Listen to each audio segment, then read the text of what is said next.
Hello, everybody. My name is Marsh, and welcome to my review of the first episode of the House of the Dragon TV show.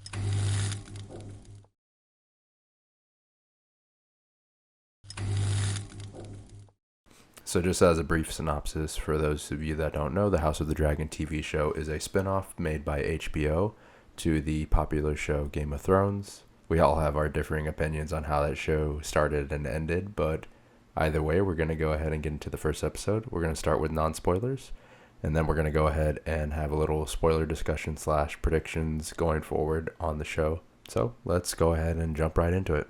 Okay, so in the non-spoiler section, I'm just going to go ahead and give you my thoughts overall on what I thought of the first episode. And honestly, I thought it was a very good starting episode. It was enough to get me intrigued and enticed and want to see more, which is what your first episode should do. It should leave you with not necessarily a hook, but it should leave you with some type of inkling that wants you to keep continuing. So overall, with the first episode, I would probably say it's about a 7.5 out of 10, to be honest with you. The overall visuals were good for the most part. There was a few parts in the beginning where the CGI was a little bit iffy for me.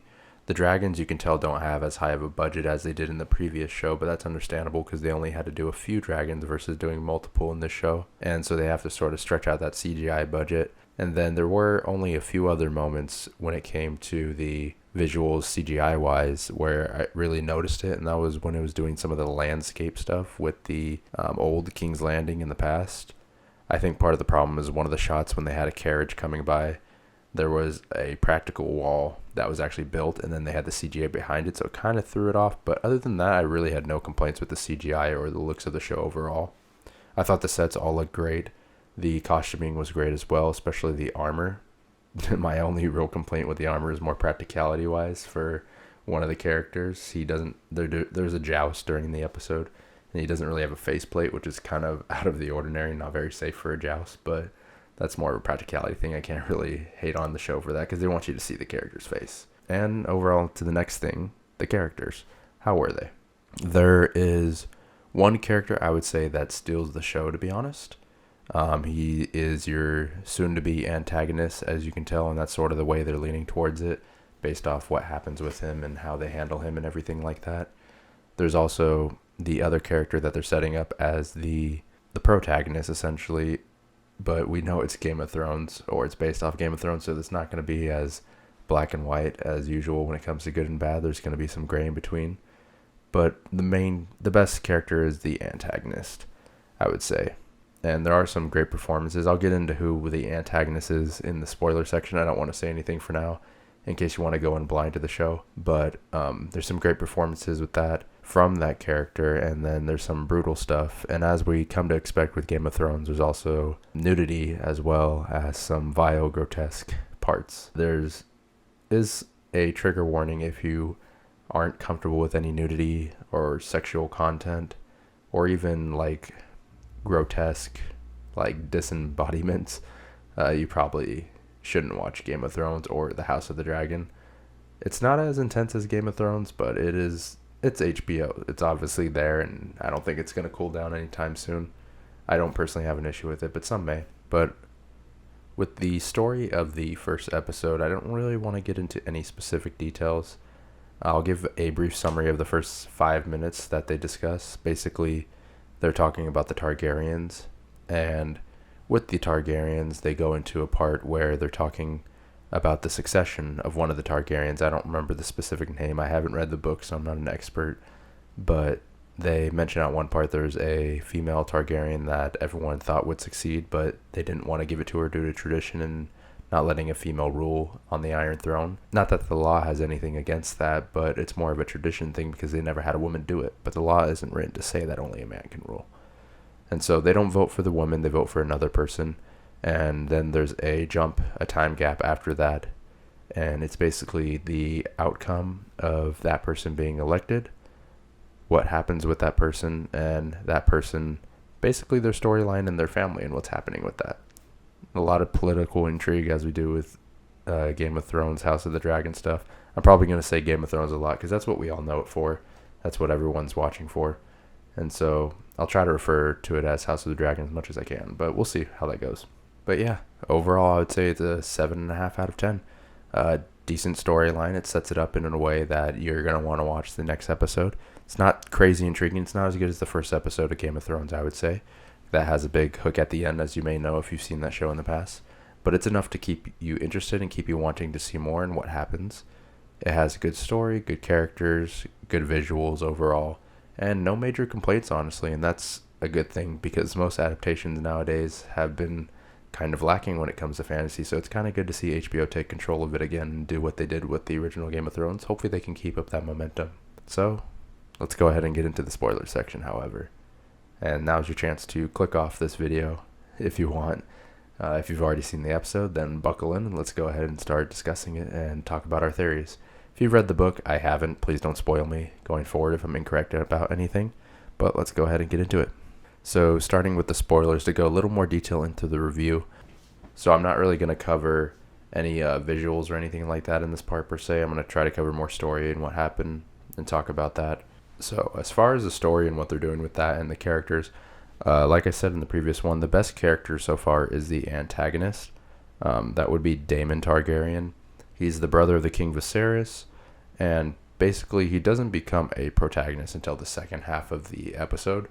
What occurs in the first half is the King Viserys, he is trying to seek out an heir to the throne, because currently he only has a female daughter who can be his heir according to the law, but no one wants that because of tradition. They've never had a female that ruled on the Iron Throne before. And so he has his wife who's impregnated and she's bearing a child, and he wants a male heir for the throne. And so basically we go throughout the episode. They set up a joust and a tournament to honor the celebration and the birth of his new child that's coming. And so we get introduced to through the characters throughout this, and this is where we meet Daemon Targaryen. We first meet him obviously sitting on the Iron Throne, as many of you saw, and you can sort of tell right away he's the antagonist just because he's not supposed to be there sitting on the throne. He's already picturing himself sitting there like he belongs there and like he's supposed to be king. He meets Rhaenyra there while he's on the throne. He gives her a Valyrian steel necklace, and there's like a weird relationship thing there. They are technically related, but for the Targaryens, oftentimes they did a lot of incest, and so they're probably insinuating that, and they might push it that way. I don't know if they're going to change it for the show, but that's what I'm assuming. I haven't read the books once again, so I don't know.